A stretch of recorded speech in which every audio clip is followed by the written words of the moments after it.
Gas bund 500కి ఇప్పిస్తున్నాం.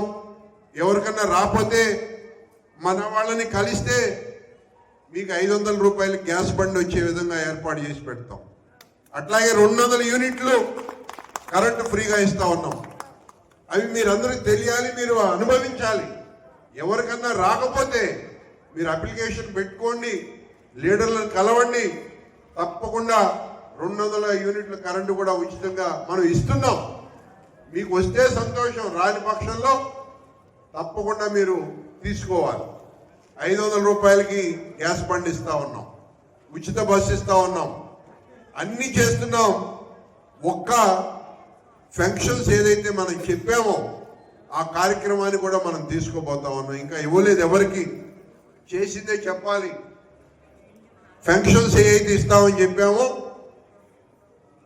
BRS ప్రభుత్వం 10 ఏళ్ళు దోసుకుని రాష్ట్రాన్ని అప్పుల పాలు చేస్తే ఇవాళ అప్పులన్నీ మనం కట్టుకుంటూ మళ్ళీ కొత్త రాష్ట్రాన్ని మనం ఆవిర్భవించుకుంటూ అప్పులన్నీ తీర్చుకుంటూ వడ్డీలు కట్టుకుంటూ మళ్ళీ మనం అనుకున్న సంక్షేమ పథకాలన్నీ ఒక్కొక్కటి చేసుకుంటా ముందుకు వస్తూ ఉన్నాం.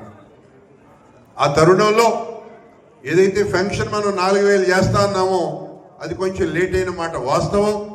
తప్పకుండా అది కూడా అతి త్వరలో ఎవరైతే అర్హులు ఉన్నారో వారందరికీ కూడా ఫంక్షన్స్ వచ్చే కార్యక్రమం కూడా మనం తీసుకోబోతా ఉన్నాం. ఇది వాస్తవం. మీ ముందు ధైర్యంగా చెప్తున్నా, చేసింది చేశాం, చేయింది చేయలేదనే చెప్పాను నేను. ఇవాళ మన వాళ్ళందరికీ ఇందిరమ్మ ఇళ్ళు కూడా ఇవ్వబోతా ఉన్నాం. మన ఊర్లో ఆల్రెడీ మన జిల్లాల్లో అందరికీ ఇందిరమ్మ ఇళ్ళు ఇచ్చుకుంటూ వస్తూ ఉన్నాం.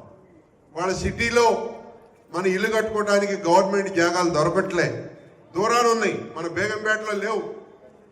మన వాళ్ళకి ఇల్లు కడదామంటే బేగంపేటలో జాగా లేదు. ఇవాళ మిమ్మల్ని పోయి ఎక్కడో దూరం వేయాలంటే కాదు, దానికి ఏం చేయాలని చెప్పి కూడా ప్రభుత్వం ఆలోచన చేస్తా ఉంది.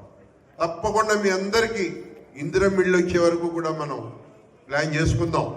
తప్పకుండా మీకు ఇళ్ళు ఇప్పించే బాధ్యత కూడా మేము తీసుకుంటామని చెప్పి తెలియజేస్తా ఉన్నాం.